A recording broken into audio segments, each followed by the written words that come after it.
bagaikan langit yang membentang. Allah itu bagi kita tempat perlindungan dan kekuatan. Mazmur 46 ayat 1. Terpujilah Tuhan yang kasih setianya tak berkesudahan. Kita bersyukur karena hari ini kita kembali dapat beribadah secara online. Namun sebelumnya, mari kita ikuti Warta Gereja. Bapak Ibu Saudara dimohon tetap setia mengikuti renungan pagi dan informasi melalui WA Grup Video Ibadah serta mengikuti pesan pastoral setiap Kamis mulai pukul 12 siang. Doa malam setiap pukul 7 malam di rumah masing-masing. Seluruh keluarga besar almarhumah Ibu Sukinem mengucapkan terima kasih untuk doa, perhatian dan pelayanan dari Bapak dan Ibu Gembala serta segenap hamba Tuhan dan jemaat ketika almarhumah dipanggil Bapa di sorga. Informasi seputar vaksinasi COVID-19. Tujuan vaksinasi adalah untuk membentuk kekebalan tubuh terhadap virus sehingga berdampak pada penurunan angka kesakitan dan kematian akibat COVID-19 serta membentuk herd immunity atau kekebalan kelompok. Tak terbayangkan kondisi Indonesia jika tanpa vaksinasi. Jadi jangan ragu. Demi kesehatan dan keselamatan diri sendiri serta orang lain, pastikan kita telah divaksin. Bagi jemaat yang berusia di atas 18 tahun dan ingin divaksin, harap mengirim foto KTP serta nomor WA kepada Bapak Agus Supriyanto di 0812 3144 1212. Selanjutnya, tetaplah waspada. Taati aturan protokol kesehatan di mana saja. Memakai masker,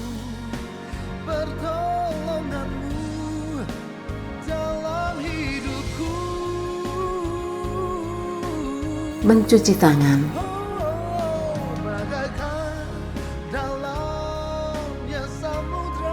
menjaga jarak,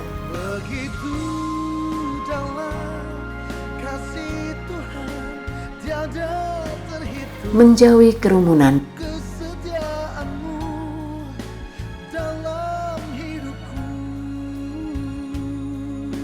dan membatasi mobilitas. Doa Bapa Kami adalah doa yang sangat bermakna, yang diajarkan oleh Tuhan Yesus kepada murid-muridnya. Jemaat terkasih, dalam ibadah hari ini, mari kita berdoa dengan doa Bapa Kami sepenuh hati dan dengan bersuara. Kita percaya bahwa Tuhan berkenan serta menjawab seruan kita.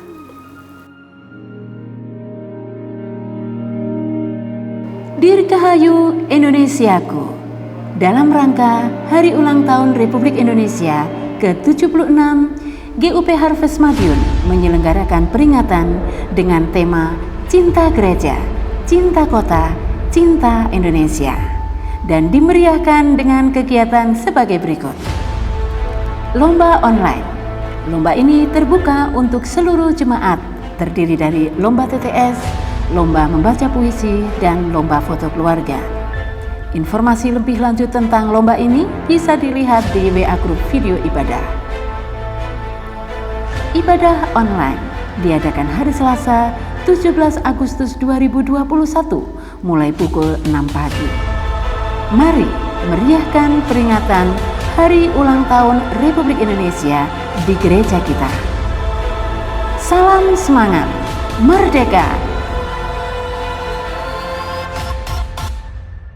Ibadah online sehubungan dengan ketentuan pemerintah yang memperketat pemberlakuan pembatasan kegiatan masyarakat atau PPKM, maka ibadah di gereja Tuhan dilakukan secara online sampai berakhirnya masa PPKM.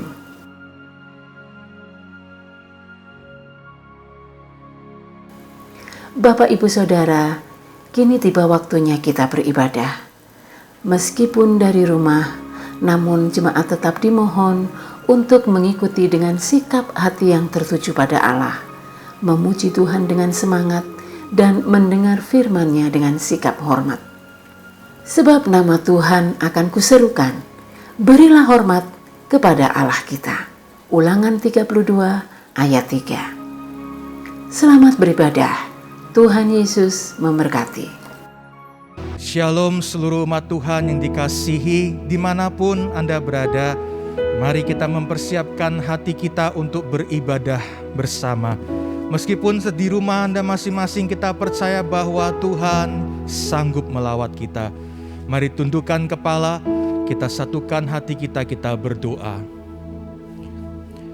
Pertolongan kami datang dari Tuhan yang menciptakan langit dan bumi. Allah yang setia, yang tidak pernah berkesudahan, kemurahan dan kebaikan. Berkati ibadah kami sepanjang hari ini Tuhan. Terpujilah Engkau. Dalam nama Yesus kami berdoa, kami bersyukur. Haleluya. Amin.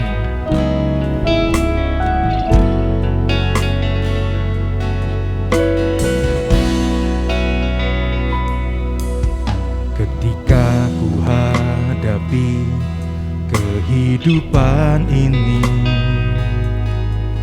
jalan mana yang harus ku pilih? Ku tahu ku tak mampu, ku tahu ku tak sanggup. Hanya Kau Tuhan tempat jawabanku. Aku pun tahu ku tak pernah sendiri, sebab Engkau Allah yang menggendongku.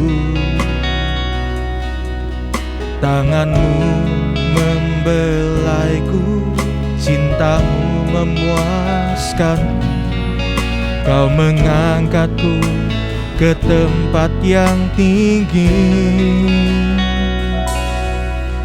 Janji-Mu seperti fajar pagi hari, yang tiada pernah terlambat bersinar.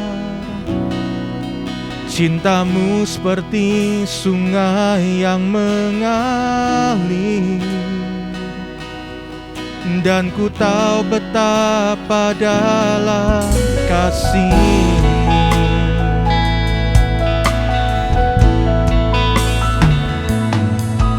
Ketika ku hadapi kehidupan ini, jalan mana yang harus ku pilih? Ku tahu ku tak mampu, ku tahu ku tak sanggup. Hanya Kau Tuhan tempat jawabanmu. Aku pun tahu ku tak pernah sendiri, sebab Engkau Allah yang menggendongku. Tangan-Mu membelaiku, cinta-Mu memuaskanku. Kau mengangkatku ke tempat yang tinggi. Janji-Mu seperti fajar pagi hari, yang tiada pernah terlambat bersinar. Cinta-Mu seperti sungai yang mengalir,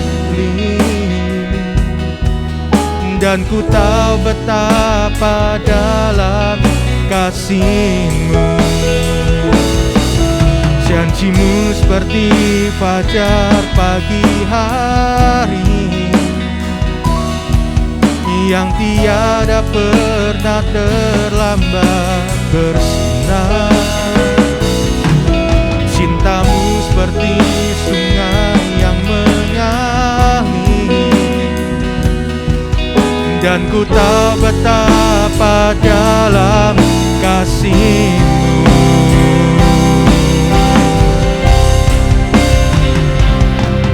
Janji-Mu seperti fajar pagi hari yang tiada pernah terlambat bersinar. Cinta-Mu seperti sungai yang mengalir, dan ku tahu betapa dalam kasih-Mu. Sekali lagi, janji-Mu Tuhan, janji-Mu seperti fajar pagi hari yang tiada pernah terlambat bersinar. Cinta-Mu seperti sungai yang mengalir, dan ku tahu betapa dalam kasih-Mu, dan ku tahu betapa dalam kasih-Mu, dan ku tahu betapa dalam kasih-Mu.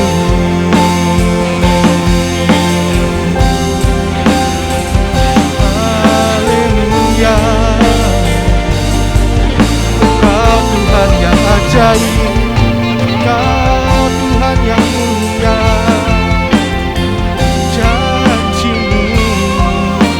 Tak berubah, kebaikan-Mu melimpah.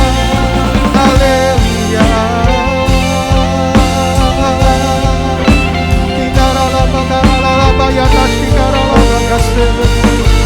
Haleluya, Yesus Tuhan, Kau yang ditinggikan, layak terima pujian, layak terima hormat. Haleluya. Terima kasih buat kasih karunia-Mu. Haleluya.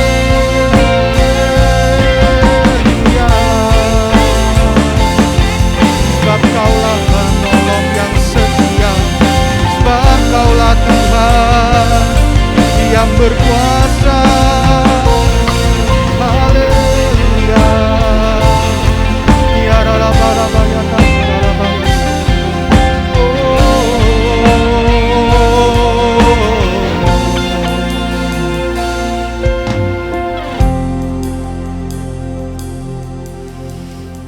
Janji Tuhan tidak pernah berubah dulu, sekarang, dan selama-lamanya. Meski di tengah-tengah segala kesukaran yang ada, masih tetap ada pertolongan dalam kehidupan kita. Untuk itu tidak ada kata lain selain kita mengagungkan Dia dan menyembah Dia dan bersyukur bahwasannya Tuhan itu baik, kesetiaannya untuk selama-lamanya. Terima kasih Yesus, terima kasih Yesus,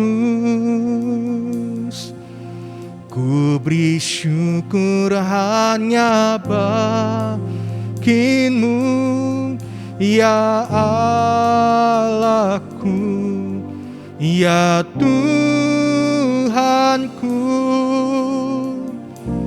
Terima kasih Yesus, terima kasih Yesus,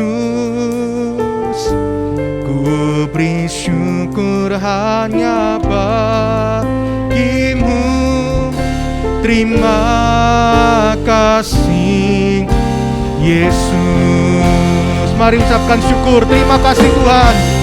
Terima kasih Yesus. Terima kasih Yesus. Ku beri syukur hanya bagi-Mu, ya Allahku, ya Tuhanku.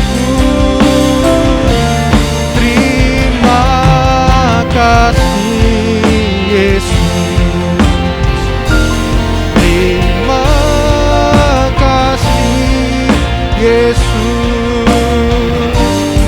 Ku beri syukur hanya bagimu. Terima kasih Yesus. Ku beri syukur hanya bagimu. Ku beri syukur hanya bagimu. Terima kasih Yesus. Ku beri syukur hanya bagimu. Terima kasih Yesus.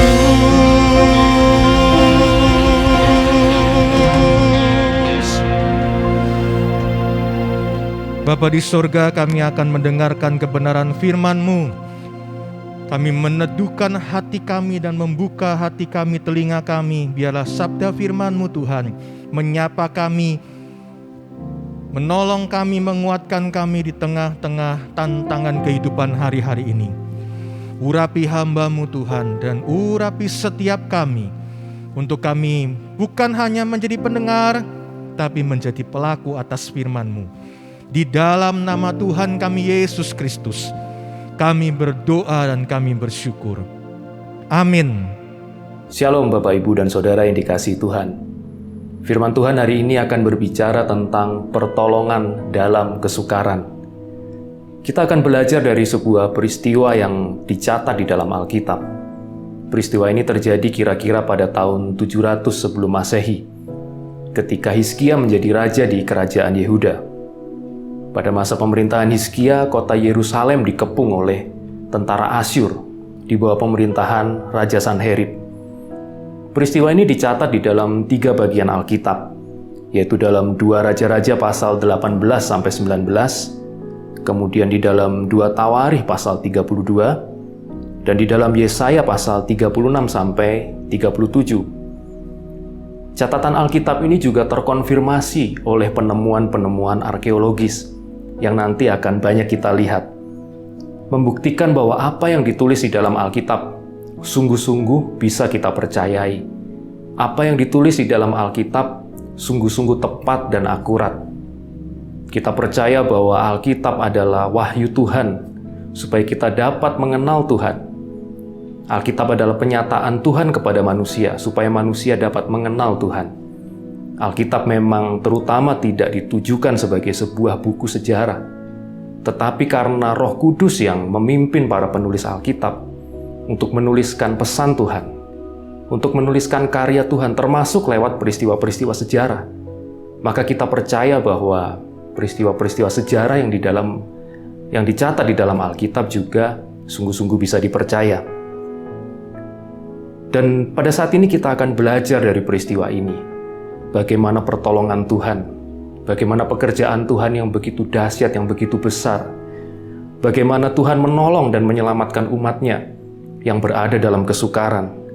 Ketika umat Tuhan datang kepada Tuhan, merendahkan diri, berdoa dan memohon pertolongannya. Dan hari ini pun Tuhan yang sama, sanggup menolong kita, sanggup memberikan pertolongan dan jalan keluar bagi kita yang sedang berada dalam kesukaran. Hari ini kita akan berfokus pada 2 Raja-Raja pasal 18-19.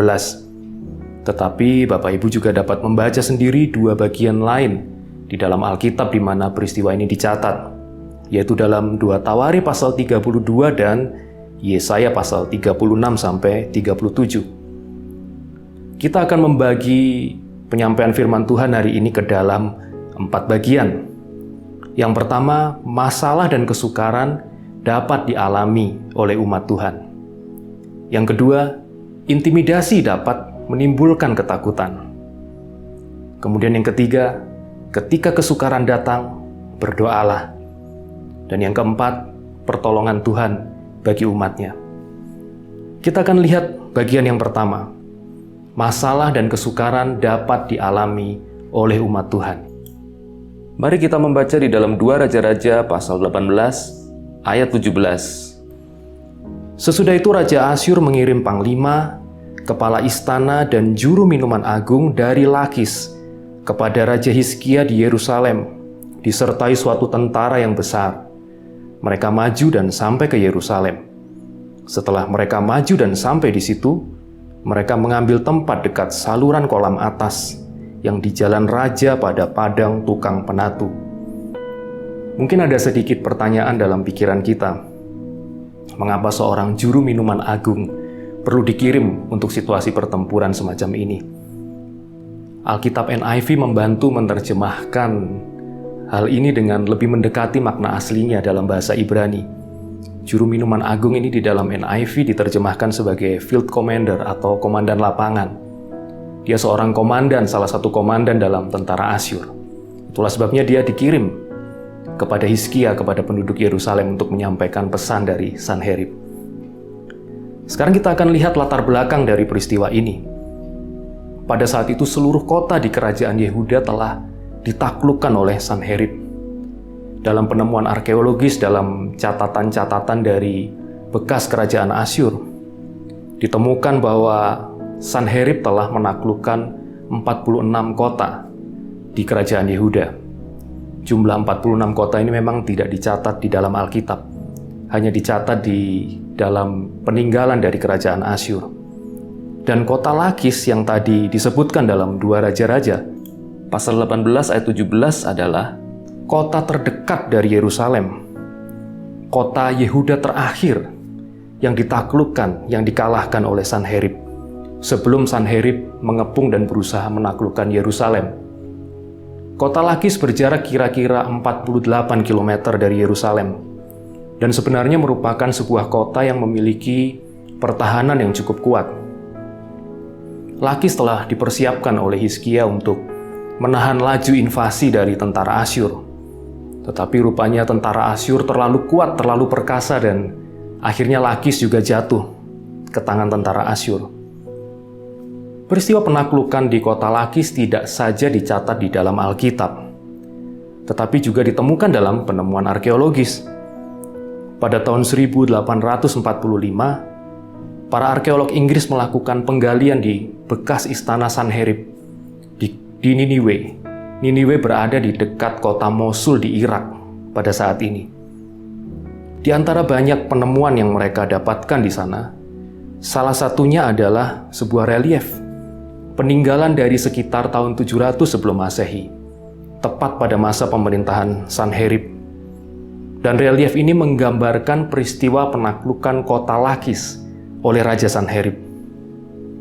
Di dalam relief itu digambarkan perlakuan yang kejam dari Raja Sanherib terhadap penduduk Lakis. Relief ini sampai sekarang masih tersimpan di British Museum di Inggris. Setelah menaklukkan Lakis, kemudian Sanherib ingin menguasai Yerusalem, ibu kota kerajaan Yehuda, satu-satunya kota di kerajaan Yehuda yang belum dia taklukkan. Penduduk Yerusalem saat itu berjumlah sekitar 25.000 orang. Hal ini didapat dari analisis para sejarawan ketika mereka memperkirakan berapa ukuran kota Yerusalem dan dibandingkan dengan kepadatan penduduk rata-rata kota pada saat itu. Dan didapatkan angka sekitar 25.000 orang jumlah penduduk Yerusalem pada saat itu. Dan tentunya tidak semua di antara penduduk ini mampu berperang. Ada perempuan, ada anak-anak di sana. Sedangkan tentara Sanherib berjumlah sekitar 200.000 orang. Ini merupakan sebuah kekuatan yang sebanding, sama sekali bukan kekuatan yang sebanding. Tentara Sanherib mengepung Yerusalem dari semua sisi. Dan dalam perhitungan militer, Yerusalem akan segera jatuh ke dalam tangan Sanherib. Tidak ada jalan keluar bagi penduduk Yerusalem, tidak ada jalan keluar bagi Hizkia untuk meloloskan diri dari tangan Sanherib. Pada saat itu Sanherib terkenal dengan perlakuannya yang kejam terhadap musuh-musuhnya, terhadap musuh-musuh yang ditaklukkan. Relief penaklukan Lakis yang ditemukan menggambarkan hal ini dengan sangat jelas. Umat Tuhan, seluruh penduduk Yerusalem, berada di ambang kehancuran. Mereka berada dalam bahaya. Tidak ada jalan keluar. Mereka tidak mempunyai kekuatan untuk melawan tentara Asyur yang begitu hebat, yang begitu kuat. Mereka tidak punya kekuatan untuk menghadapi Sanherib. Tidak ada pertolongan juga dari kerajaan-kerajaan di sekitarnya. Karena pada saat itu Asyur adalah kerajaan yang paling kuat di Timur Tengah. Tidak ada kerajaan lain yang mampu menghadapi kekuatan dari tentara Asyur. Kesukaran bisa menimpa umat Tuhan. Hizkia adalah seorang yang takut akan Tuhan. Kalau kita baca di bagian awal dari 2 Raja-Raja pasal 18, dituliskan di sana bahwa Hizkia adalah seorang yang berpaut kepada Tuhan. Hizkia tidak menyimpang dari perintah Tuhan. Kadangkala kita anak-anak Tuhan yang setia, kita juga dapat mengalami kesukaran dalam hidup kita. Kita hidup di tengah dunia yang jahat, di tengah dunia yang telah jatuh ke dalam dosa. Ada kejahatan di dunia ini, ada penderitaan di dunia ini, ada penyakit di dunia ini. Masalah dan kesukaran dapat dialami oleh umat Tuhan. Tetapi kita tidak boleh diam dan berpangku tangan atau bersikap pasif ketika kita menghadapi kesukaran dalam hidup kita. Hizkia walaupun dengan kekuatan yang jauh lebih kecil daripada tentara Asyur, dia tetap melakukan antisipasi. Dia tetap melakukan persiapan untuk menghadapi invasi dari tentara Asyur. Di dalam 2 Tawarikh pasal 32 ayat 2-4, dituliskan di sana bahwa Hizkia menutup semua sumber air di luar Yerusalem dengan tujuan supaya ketika tentara Asyur tiba, sumber-sumber air itu tidak bisa dimanfaatkan oleh tentara Asyur. Dan di dalam penemuan, dalam penggalian arkeologis ditemukan saluran yang dibuat oleh Raja Hizkia. Saluran ini menghubungkan mata air Gihon dan mengalirkan air dari sana ke kolam Siloam di dalam kota Yerusalem. Dan di dalam penggalian arkeologis ditemukan sebuah inskripsi atau catatan di atas lempengan batu yang memberitahu kita bahwa saluran ini dibangun pada masa pemerintahan Raja Hizkia. Ini adalah antisipasi dari Raja Hizkia supaya penduduk Yerusalem tetap bisa memperoleh air ketika mereka dikepung oleh Sanherib. Hizkia juga melakukan antisipasi yang lain. Dia memperkuat dinding pertahanan kota Yerusalem. Hal ini dicatat dalam 2 Tawarikh pasal 32 ayat 5. Dan konstruksi perkuatan tembok Yerusalem dari zaman Hizkia ini juga ditemukan dalam penggalian arkeologis pada tahun 1970 oleh seorang arkeolog yang bernama Nahman Avigat. Kemudian Hizkia juga berusaha melakukan upaya diplomasi. Dia berusaha bernegosiasi dengan Sanherib. Dalam 2 Raja-Raja pasal 18 ayat 14-16, di sana dicatat bahwa Hizkia memberikan upeti kepada Sanherib sebanyak 300 talenta perak dan 30 talenta emas, yang setara dengan 10 ton perak dan 1 ton emas. Hizkia mengambil semua emas yang dia punya. Bahkan emas yang ada di bait suci juga diambilnya. Pintu-pintu bait suci yang berlapis emas dikerat oleh Hizkia, dan emas itu diberikan kepada Sanherib sebagai upeti. Itu adalah upaya-upaya antisipasi yang berusaha dilakukan oleh Hizkia ketika dia menghadapi ancaman, ketika dia menghadapi kesukaran. Kita sebagai umat Tuhan, seperti juga Hizkia, walaupun kita setia kepada Tuhan, walaupun kita mengasihi Tuhan, walaupun kita taat kepada Tuhan, tetapi kita juga masih bisa mengalami masalah dan kesukaran. Dan belajar dari Hizkia, ketika kita menghadapi masalah, ketika kita menghadapi kesukaran, maka kita perlu melakukan antisipasi. Kita perlu melakukan tindakan untuk mengatasi masalah itu. Ketika kita menghadapi bahaya, maka kita juga perlu mengamankan diri kita dan sedapat mungkin menghindar dari bahaya yang sedang mengancam kita. Kita tidak boleh abai terhadap ancaman atau terhadap kesukaran yang kita hadapi. Walaupun mungkin kekuatan kita tidak sebanding dengan besarnya masalah, besarnya kesukaran yang kita hadapi, tetapi kita tetap harus melakukan usaha yang terbaik untuk menghadapi masalah kita. Kita tetap perlu melakukan antisipasi terhadap masalah itu secara rasional. Masalah dan kesukaran dapat dialami oleh umat Tuhan, dan kita perlu menghadapinya dengan persiapan sebaik mungkin. Kita sekarang akan melihat pada bagian yang kedua. intimidasi dapat menimbulkan ketakutan.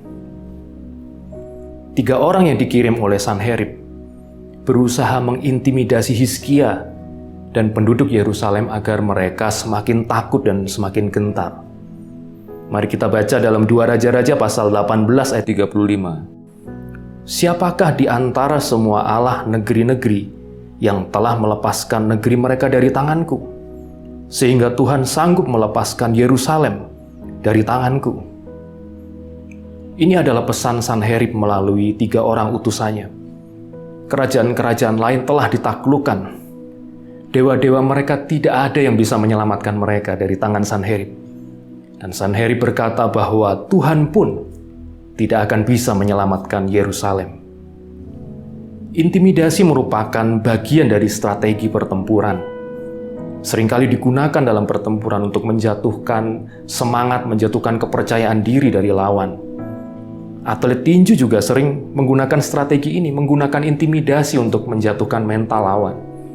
Dan ketika lawan sudah takut dan mental mereka sudah terintimidasi, maka tinggal selangkah lagi bagi mereka untuk mengalami kekalahan. Seseorang yang sudah takut dan sudah merasa lemah, maka dia lebih mudah untuk dikalahkan. Amsal 24 ayat 10 berkata, "Jika engkau tawar hati pada masa kesesakan, kecillah kekuatanmu." Seringkali iblis juga menggunakan intimidasi untuk menghancurkan umat Tuhan. Iblis berusaha menunjukkan kepada kita besarnya masalah yang kita hadapi, sehingga kita kadangkala kehilangan iman. Ada di antara kita yang mungkin kehilangan pengharapan. Ada orang-orang yang terintimidasi dengan besarnya masalah sehingga mereka menjadi putus asa, kehilangan semangat hidup, dan bahkan melumpuhkan mereka sehingga mereka tidak bisa melakukan sesuatu. Intimidasi bisa berasal dari iblis yang menunggangi, yang memanfaatkan situasi yang sedang terjadi untuk melemahkan iman anak-anak Tuhan. Tetapi intimidasi juga bisa berasal dari pikiran kita sendiri. Ketika kita memandang peristiwa-peristiwa yang terjadi di sekitar kita. Ketika kita melihat persoalan kita lebih besar daripada Tuhan, maka kita menjadi takut. Ketika kita melihat persoalan kita lebih besar daripada Tuhan, maka kita menjadi gentar dan putus asa. Kita ingat peristiwa di mana murid-murid ketakutan ketika perahu yang mereka tumpangi diterjang badai. Mereka melihat besarnya badai itu. Mereka lupa bahwa Tuhan Yesus hadir di sana. Mereka lupa bahwa Tuhan Yesus ada bersama dengan mereka.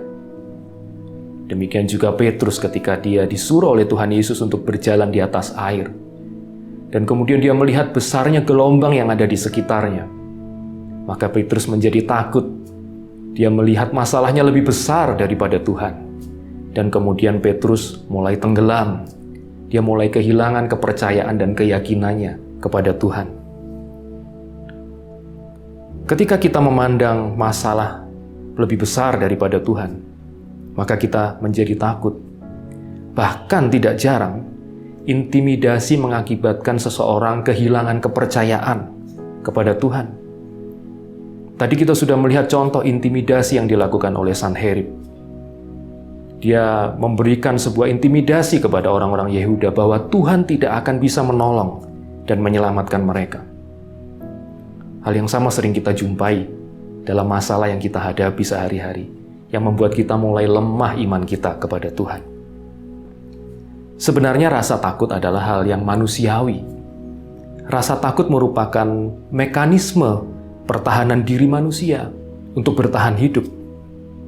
Rasa takut merupakan mekanisme pertahanan diri manusia untuk bertahan hidup. Dengan adanya rasa takut, maka kita menghindar dari bahaya. Sebagai contoh, ketika kita akan menyeberang jalan dan melihat lalu lintas yang sangat ramai, maka kita merasa takut terjadi kecelakaan atau ada sesuatu yang mencelakai kita. Sehingga kemudian kita berhati-hati untuk menyeberang jalan. Atau kita menunggu lalu lintas menjadi lebih sepi, baru kemudian kita menyeberang jalan.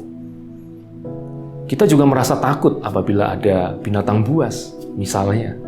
Misalnya kita melihat seekor anjing yang agresif, maka kita akan menghindar, kita akan mengamankan diri kita karena kita memiliki rasa takut menjadi korban serangan dari anjing yang agresif itu. Ketakutan atau rasa takut adalah hal yang normal. Bahkan dalam kadar tertentu, rasa takut adalah hal yang sehat karena membantu kita, mendorong kita untuk menghindar dari bahaya.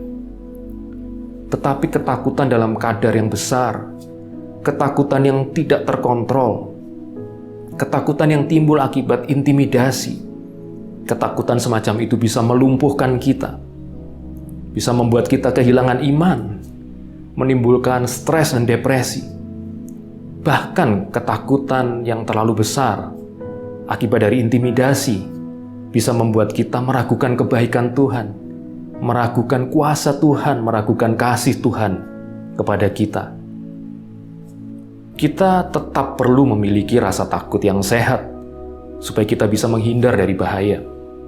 Sebagai contoh di masa pandemi ini, apabila kita melihat kerumunan orang misalnya yang terlalu banyak, yang terlalu padat dan tidak memperhatikan protokol kesehatan, maka kita merasa takut dan itu mendorong kita untuk menghindar dari kerumunan itu. Itu adalah sebuah rasa takut yang sehat. Ketika kita takut untuk tertular penyakit, maka kita secara disiplin kita memakai masker. Itu juga sebuah ketakutan yang sehat yang mendorong kita untuk melakukan sesuatu yang menghindarkan kita dari bahaya. Tetapi jangan sampai ketakutan dan intimidasi itu membuat kita mempertanyakan kebaikan Tuhan. Jangan sampai ketakutan membuat kita mempertanyakan kuasa Tuhan. Apakah Tuhan berkuasa menolong saya? Apakah Tuhan masih memegang kendali atas kehidupan saya? Jangan sampai ketakutan kita menimbulkan sikap dan pemikiran semacam itu. Dan jangan sampai ketakutan kita membuat kita meragukan kasih Tuhan kepada kita. Jangan sampai intimidasi dan ketakutan membuat kita kehilangan iman kepada Tuhan. Sekarang kita akan melihat pada bagian yang ketiga. Ketika masalah datang, berdoalah. Ketika masalah datang, berdoalah. Kita akan melihat doa Hizkia di dalam 2 Raja-Raja pasal 19 ayat 14-19. Hizkia menerima surat itu dari tangan para utusan, surat ultimatum dari Raja Sanherib. Lalu membacanya.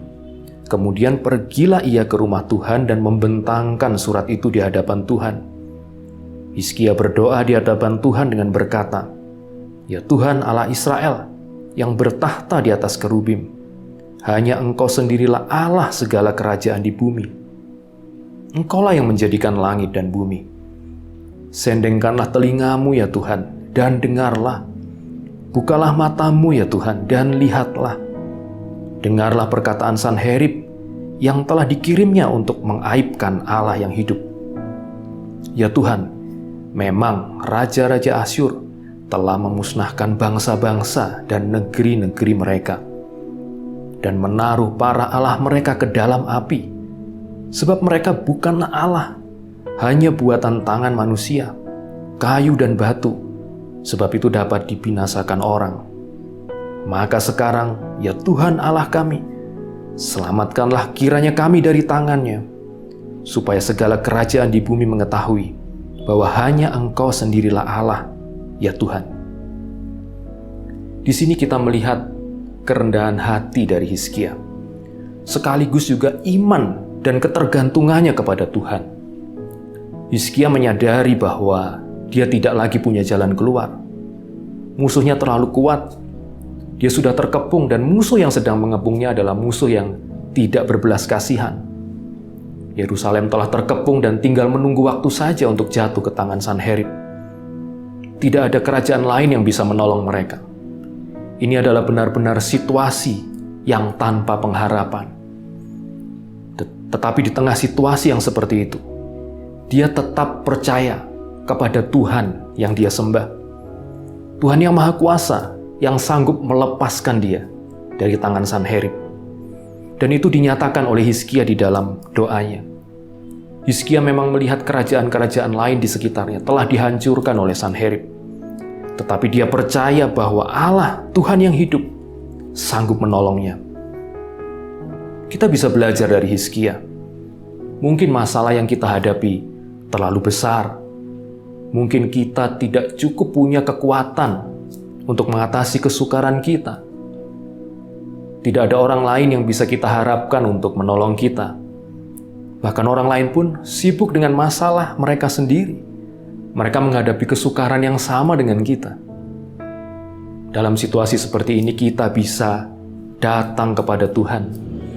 Kita bisa membentangkan masalah kita di hadapan Tuhan. Seperti Hizkia membentangkan surat ultimatum dari Sanherib di hadapan Tuhan.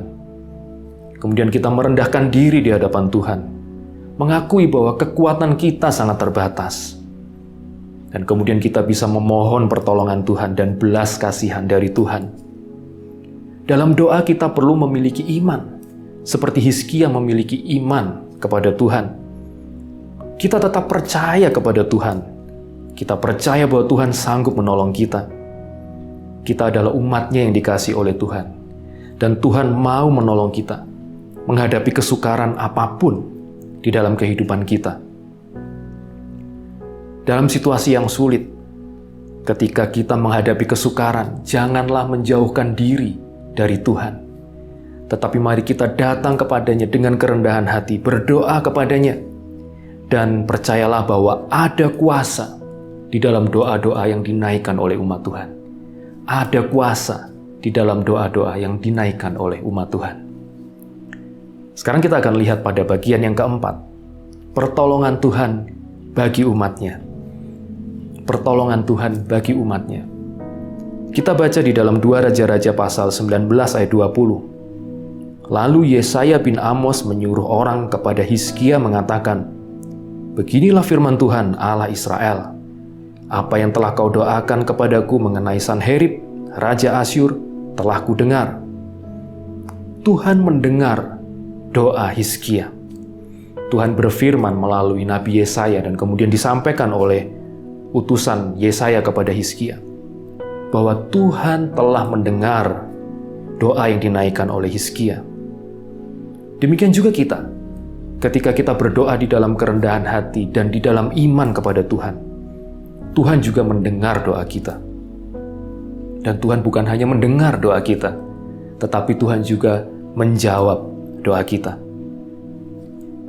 Apa yang dilakukan oleh Tuhan sebagai jawaban atas doa Hizkia? Mari kita baca di dalam 2 Raja-Raja pasal 19 ayat 35 sampai 37. Maka pada malam itu keluarlah malaikat Tuhan, lalu dibunuhnyalah 185.000 orang di dalam perkemahan Asyur. Keesokan harinya pagi-pagi, tampaklah semuanya bangkai orang-orang mati belaka. Sebab itu berangkatlah Sanherib, Raja Asyur, dan pulang, lalu tinggallah ia di Niniwe. Pada suatu kali ketika ia sujud menyembah di dalam kuil Nisroh Allahnya, maka Adrammelech dan Sarezer anak-anaknya membunuh dia dengan pedang, dan mereka meloloskan diri ke tanah Ararat. Kemudian Esarhadon anaknya menjadi raja, menggantikan dia. Tuhan menjawab doa Hizkia dengan cara yang ajaib. Hizkia tidak punya jalan keluar menghadapi Sanherib. Hizkia tidak punya kekuatan dan kemampuan untuk menghadapi musuh yang terlalu besar. Tetapi tangan Tuhan sendiri yang bertindak untuk menyelamatkannya. Tadi Alkitab sudah mencatat bahwa pada suatu malam, malaikat Tuhan datang ke perkemahan tentara Asyur dan membunuh 185.000 orang tentara Asyur. Hal ini menyebabkan Sanherib kemudian membatalkan serangannya ke Yerusalem. Dan ia pulang ke Niniwe. Yerusalem diselamatkan oleh Tuhan dengan cara yang ajaib. Bapak, Ibu, Saudara yang dikasihi Tuhan, Tuhan tidak pernah kekurangan cara untuk menolong umat-Nya. Tuhan tidak pernah kekurangan cara untuk menolong umat-Nya. Dia adalah Tuhan atas seluruh alam semesta yang dapat melakukan apapun juga. Tuhan bisa menolong kita lewat cara-cara yang tampaknya biasa, cara-cara yang tampaknya normal, lewat peristiwa-peristiwa sehari-hari. Tetapi di balik itu semua, ada tangan Tuhan yang mengatur dan mengendalikannya untuk memberikan pertolongan kepada kita. Tapi pertolongan Tuhan juga bisa diberikan dengan cara-cara yang ajaib, yang di luar nalar kita, di luar pikiran kita, di luar logika manusia. Dan sampai hari ini pun Tuhan dapat menolong umatnya dengan cara yang ajaib. Tuhan bisa melakukan apapun untuk menolong umatnya ketika mereka merendahkan diri, berdoa, dan memohon pertolongan. Di saat kita mengalami jalan buntu, di saat kita berada pada situasi terdesak, ketika kita menghadapi kesukaran, kita menghadapi bahaya, tidak ada seorang pun yang bisa menolong kita. Percayalah bahwa Tuhan mau dan Tuhan sanggup menolong kita apabila kita merendahkan diri dan berdoa kepadanya. Dalam situasi yang sukar seperti sekarang, janganlah kita menjauh dari Tuhan. Justru kita harus makin dekat dengan Tuhan. Janganlah kita menjadi kecewa dan meragukan kasih-Nya. Marilah kita datang kepada Tuhan dalam doa yang penuh dengan kesungguhan. Maka Tuhan akan sanggup menolong kita. Kesukaran yang terjadi justru merupakan kesempatan di mana kita dapat mengalami kuasa dan pertolongan Tuhan. Melalui kesukaran, kita justru akan memiliki pengalaman iman bersama dengan Tuhan.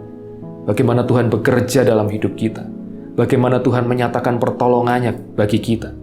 Lewat kesukaran kita justru akan memiliki pengalaman iman bahwa Tuhan berkuasa untuk menolong kita lebih daripada apa yang bisa kita pikirkan. Dan saya akan menutup penyampaian firman Tuhan pada hari ini dengan satu lagi bukti dari penemuan arkeologis. Tadi kita sudah melihat banyak penemuan arkeologis yang memberikan konfirmasi bahwa catatan sejarah di dalam Alkitab sungguh-sungguh bisa dipercaya dan benar-benar akurat. Pada tahun 1830, Kolonel Robert Taylor, seorang tentara Inggris, menemukan peninggalan dari bekas istana Sanherib di Niniwe, yang tadi sudah saya sebutkan. Niniwe berada di dekat Mosul di Irak. Dan apa yang ditemukan oleh Kolonel Robert Taylor? Dia menemukan catatan pada sebuah prisma segi 6 yang terbuat dari tanah liat yang dibakar. Dan prisma ini berasal dari masa pemerintahan Raja Sanherib 2700 tahun yang lalu. Prisma Sanherib sampai hari ini masih disimpan juga di British Museum di Inggris. Prisma ini adalah berisi catatan penaklukan Sanherib terhadap kota-kota di Yehuda. Dia menyatakan dengan jelas di situ bahwa 46 kota di Yehuda telah ditaklukkannya. Dan juga catatan ini memberikan detail peristiwa itu, termasuk bagaimana Sanherib menawan penduduk kota-kota itu, bagaimana Sanherib merampas harta dan ternak mereka, dan sebagainya. Tetapi ketika sampai pada catatan tentang Yerusalem, tulisan dalam prisma Sanherib itu hanya menyatakan demikian. Aku mengurung Hizkia, Raja Yehuda, seperti burung dalam sangkar di Yerusalem, ibu kotanya. Catatan pengepungan Yerusalem berakhir hanya sampai di sini. Dan selanjutnya tulisan dalam prisma Sanherib berpindah kepada topik yang lain. Tidak ada tulisan bahwa Sanherib menaklukkan kota Yerusalem. Padahal sebelumnya dia menuliskan dan membanggakan secara detail kemenangannya atas kota-kota yang lain. Tidak ada catatan bahwa Sanherib pernah menang dalam peperangan melawan Hizkia. Tidak ada catatan bahwa Sanherib pernah menaklukkan Yerusalem. Dari catatan dalam prisma Sanherib ini, para ahli sejarah dan para arkeolog semua sepakat bahwa Sanherib tidak pernah berhasil menaklukkan Yerusalem. Yang dilakukan oleh Sanherib hanya sampai pada pengepungan Yerusalem. Dan kemudian entah mengapa dia pulang ke Niniwe sebelum sempat menaklukkan Yerusalem. Ini merupakan hal yang tidak masuk akal. Bagaimana mungkin Sanherib yang bisa menang dengan mudah, tetapi tiba-tiba dia memutuskan untuk berhenti mengepung Yerusalem. Dia memutuskan untuk menghentikan serangannya, tidak melanjutkan serangannya, dan kemudian pulang ke Niniwe. Prisma Sanherib yang ditemukan di bekas istana Sanherib memang tidak menjelaskan apa penyebab kegagalan ini. Dan menurut para arkeolog dan sejarawan, hal ini merupakan hal yang menjadi kebiasaan raja-raja Asyur pada saat itu, di mana mereka tidak mau menjelaskan detail kegagalan mereka, agar mereka dapat menampilkan sosoknya sebagai sosok yang kuat. Tetapi Alkitab memberitahu kita mengapa Sanherib tidak jadi menaklukkan Yerusalem. Alkitab memberitahu kita bahwa Tuhanlah yang berperang bagi umatnya. Tuhanlah yang bertindak untuk menolong umatnya yang berada dalam kesukaran. Dan hal ini dibuktikan di dalam sejarah dengan kegagalan Sanherib untuk menaklukkan Yerusalem. Hari ini pun Tuhan mau dan sanggup menolong umatnya yang berada di dalam kesukaran. Kita sudah melihat 4 hal hari ini. Yang pertama, masalah dan kesukaran dapat dialami oleh umat Tuhan. Walaupun kita mengasihi Tuhan, walaupun kita setia kepada Tuhan, kita tetap dapat dan mungkin mengalami kesukaran. Dan untuk itu, belajar dari Hizkia, kita harus melakukan antisipasi dan usaha yang terbaik untuk menghadapi masalah itu. Yang kedua, kita telah melihat bahwa intimidasi dapat menimbulkan ketakutan. Kita perlu memiliki rasa takut yang sehat untuk mengamankan diri kita dari bahaya. Tetapi janganlah kita terintimidasi oleh kesukaran dan besarnya masalah kita, sehingga kita kehilangan iman kepada Tuhan. Pada bagian yang ketiga, kita telah melihat ketika masalah datang, berdoalah. Kita bisa merendahkan diri kepada Tuhan ketika masalah datang, menceritakan masalah kita kepadanya, dan di dalam iman, kita berdoa memohon pertolongan Tuhan, dan Tuhan pasti menjawab doa kita. Pada bagian yang keempat, kita telah melihat pertolongan Tuhan bagi umatnya. Tuhan sanggup memakai semua cara untuk menolong kita. Tuhan yang sama yang telah menolong Hizkia dan penduduk Yerusalem. Tuhan yang sama juga mau dan sanggup menolong kita hari ini. Tetaplah beriman dan percaya kepada Tuhan. Pertolongan Tuhan selalu tersedia bagi kita. Mari kita berdoa. Tuhan Yesus, kami telah mendengar firman Tuhan hari ini, bahwa ketika kami berdoa merendahkan diri kepada Tuhan dan memohon pertolongan Tuhan, maka Tuhan akan menjawab doa kami, dan Tuhan sanggup menolong kami mengatasi masalah, kesukaran, bahkan jalan buntu yang kami temui. Kami percaya bahwa Tuhan hari ini pun adalah Tuhan yang sama, yang mau dan sanggup menolong kami, melepaskan kami dari kesukaran dan masalah kami. Kami bersyukur karena Tuhan adalah Tuhan yang baik. Kami percaya Engkau Tuhan yang mengasihi kami, dan kami percaya Engkau tidak pernah meninggalkan kami. Terima kasih Tuhan, di dalam nama Tuhan Yesus kami telah berdoa. Amin. Kuatkanlah hatimu,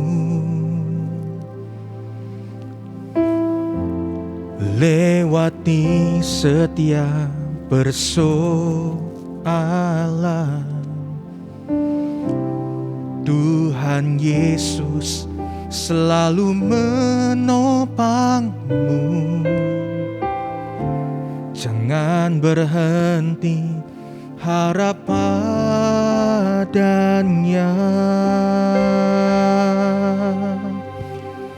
Tuhan pasti sanggup. Tangannya takkan terlambat untuk mengangkatmu. Tuhan masih sanggup. Percayalah, Dia tak tinggalkanmu.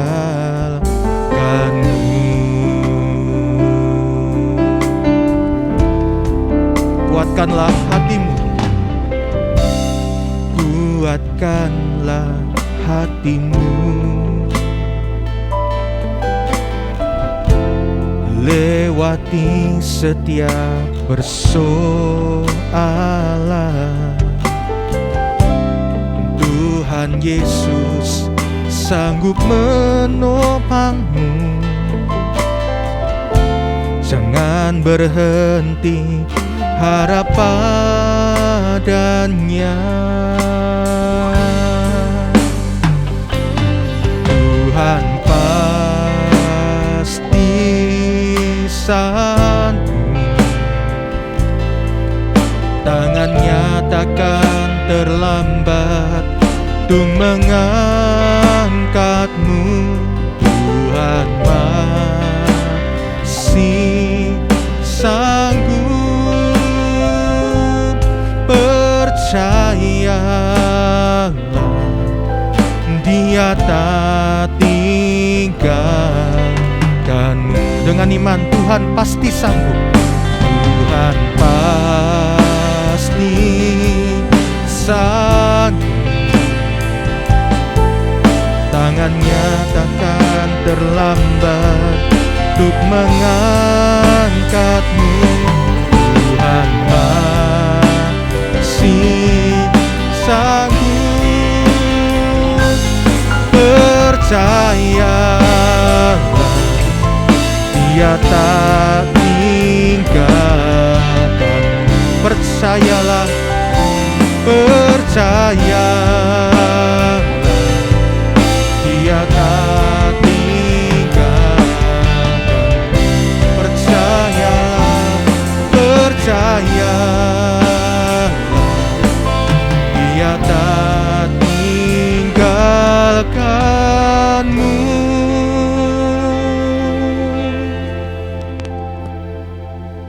Kita berdoa, doa Bapa kami. Bapa kami yang di sorga, dikuduskanlah nama-Mu. Datanglah kerajaan-Mu, jadilah kehendak-Mu di bumi seperti di sorga. Berikanlah kami pada hari ini makanan kami yang secukupnya, dan ampunilah kami akan kesalahan kami, seperti kami juga mengampuni orang yang bersalah kepada kami. Dan janganlah membawa kami ke dalam pencobaan, tetapi lepaskanlah kami daripada yang jahat. Karena Engkaulah yang mempunyai kerajaan, dan kuasa, dan kemuliaan, sampai selama-lamanya. Jemaat yang dikasihi Tuhan, mari kita berdoa dengan sungguh-sungguh ya. Kita berdoa bisa lewat Zoom atau masing-masing berdoa di rumah ya. Agar Tuhan beranugerah untuk negeri, bangsa, dan khususnya kota kita Madiun ini. Karena kita lihat hari-hari ini pandemi rasanya masih kurvanya belum turun. Ya, memang pandemi ini di luar kemampuan kita, di luar kemampuan teknologi dan ilmu pengetahuan manusia, tapi yakinlah bahwa Tuhan yang kita sembah masih mengendalikan segalanya. Tuhan yang telah menciptakan alam semesta ini, Tuhan juga yang pasti mengendalikan pandemi ini. Yakinlah itu. Ya, sebab itu Anda harus berdoa, kita harus berdoa dengan sungguh-sungguh sesuai dengan janji Tuhan. Doa orang benar itu besar kuasanya. Ya, doa orang benar itu besar kuasanya. Artinya doa Anda, doa saya, doa seluruh jemaat, bahkan doa seluruh umat Tuhan di tengah-tengah negeri dan bangsa ini akan bisa menghentikan kehebatan dari pandemi ini. Pandemi kita memang hebat dalam tanda kutip, tetapi Tuhan yang kita sembah adalah jauh lebih hebat, jauh lebih berkuasa dari pandemi ini. Bapa di sorga, kami berdoa mohon anugerah-Mu untuk negeri dan bangsa ini. Kiranya oleh anugerah Tuhan, Tuhan berkenan memberikan kekuatan dan hikmat kepada pemerintah, sehingga oleh anugerah Tuhan, maka pemerintah kami dapat mengendalikan jalannya pandemi ini.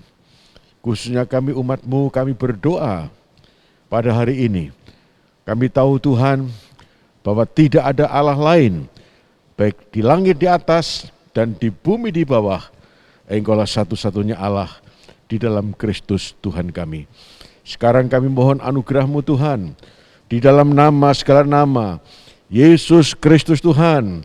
Tuhan kiranya Engkau menghentikan pandemi ini. Di dalam nama Yesus, kami percaya Tuhanlah yang berkuasa dan tidak ada kuasa yang dapat menandingi kuasa-Mu. Tuhan yang berkuasa untuk menghentikan jalannya pandemi ini. Di dalam nama Yesus, mohon anugerah-Mu, perlindungan-Mu untuk seluruh jemaat. Tuhan, justru hari-hari ini kami mau belajar untuk mentaati akan firman-Mu, melakukannya dengan tidak menyimpang ke kiri dan ke kanan. Kiranya rahmat-Mu turun atas seluruh umat Tuhan. Berkatilah usaha dan pekerjaan seluruh jemaat, ekonomi dan keuangan seluruh jemaat. Oh Tuhan, usaha dan pekerjaan dari seluruh umat-Mu. Kami berdoa untuk anak-anak yang belum bisa sekolah, yang harus melalui online hari ini, namun itu tidak akan mengurangi tingkat pertumbuhan kepandaian mereka. Berkatilah anak-anak kami, sekalipun belajar melalui online.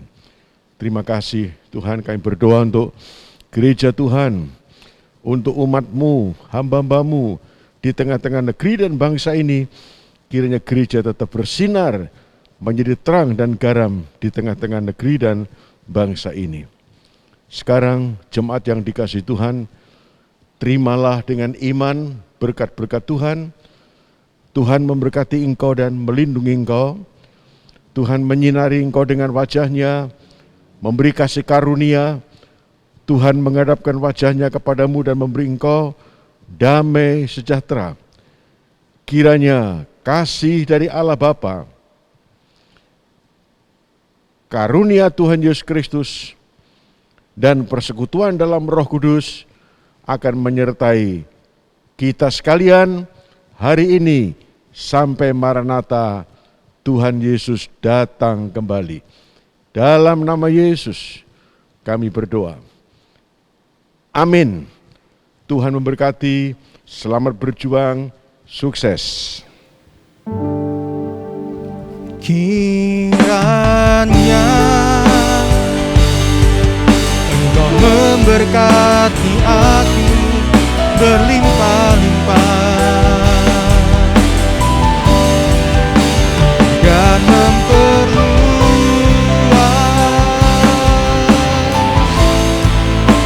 daerahku,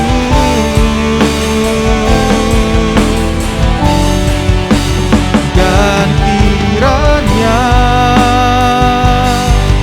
tangan-Mu menyertai aku dan melindungi aku daripada malapetaka, sehingga kesakitan tidak menimpa aku.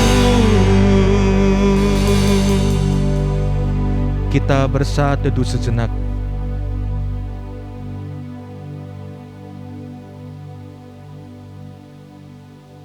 Amin.